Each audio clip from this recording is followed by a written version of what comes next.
Hey y'all, I hope y'all having a good day. I just came on here to talk about the fruit of the spirit. Recently, really typically, I like to post biblical spiritual content on my Instagram page.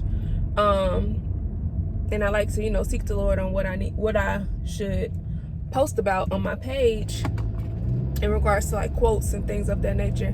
But it came to me to expound on the fruit of the spirit.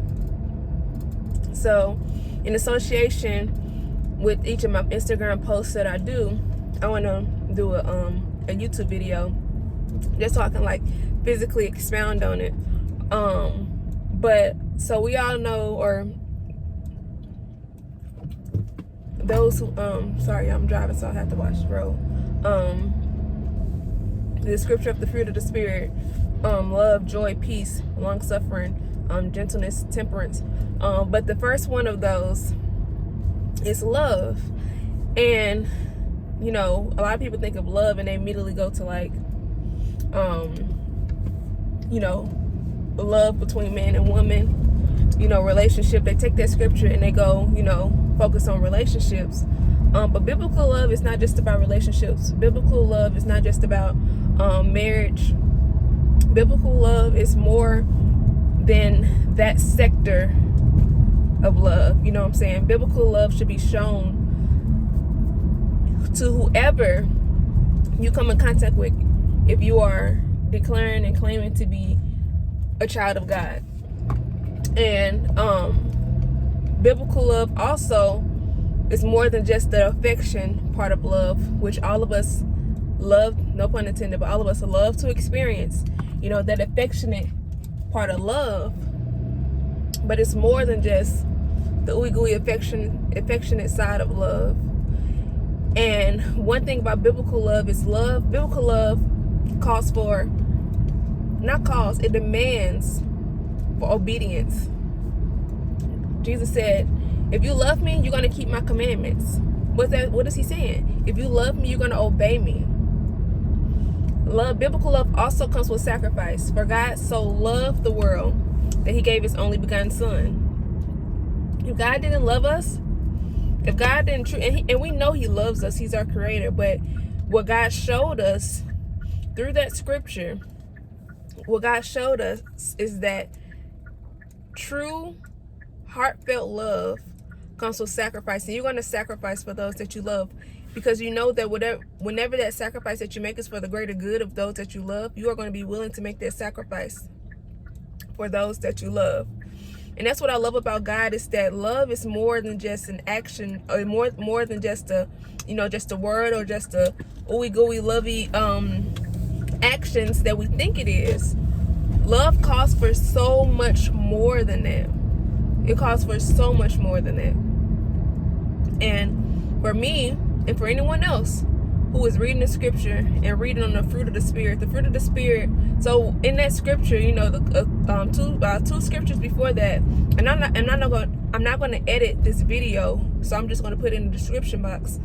But before that, it talks about the ways of the enemy, idolatry, about the wicked ways and things. And it's giving us basically the word on how we should not be. And then it comes back around and says, but, the fruit of the spirit are these things.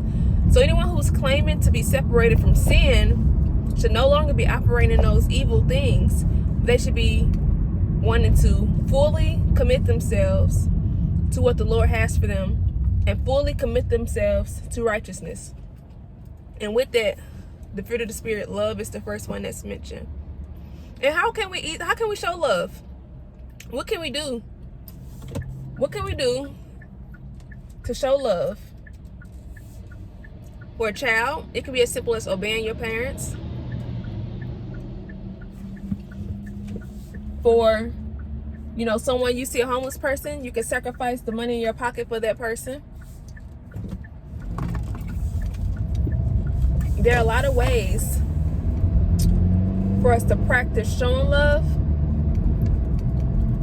but the main way to really hone in on what love really means is looking at what God did for us. He gave his son for us. That's love. If we keep his commandments, we love him. And that's what we really need to really pay attention to when it comes to the fruit of the Spirit. And when we realize the relationship between God and Jesus and how they loved us and the things and the ways they showed us love, it won't be hard when it comes to relationships. It won't be hard when it comes to marriage. Because relationships are just not marriage. Relationships are friendships. It can be a work relationship. How am I acquainted with the people I'm working with? And then when it comes to marriage, we know that marriage is started after Christ in the church. So that's the ultimate example of love, that Christ shows how he is with the church and how a husband should be with his wife. But when we understand the love that God and Jesus have showed us, that'll help us work in that fruit of the Spirit and be able to show love to those around us, those who we deal with. Especially being children of God, we should want to be sure that our fruit is showing forth that. How are people going to know that we are children of God? They're going to know by our fruit. They're going to know by our actions. They're going to know by, the way we handle situations. They're going to know that by our fruit. If our fruit isn't showing the fruit of the Spirit and the fruit of Christ, what is that going to tell people?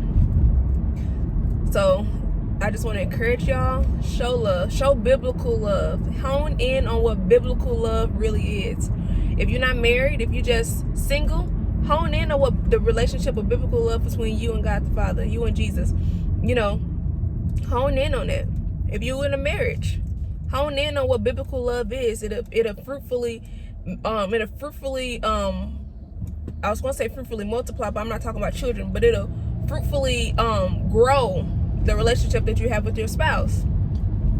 If you a sister to your sister, or you a brother to your brother, or sister-brother relationship, hone in on that love and cultivate what true love is and how you treat your sister or your brother, natural so and spiritually so. And learning the fruit of the Spirit and learning love, learning biblical love. But I thanks y'all for tuning in. Be sure to look out for the next one. The next one is joy. So we're going to be talking about joy next. But I thank y'all for tuning in. I hope y'all have a blessed day. God bless y'all. Love y'all. And I'll talk to y'all later.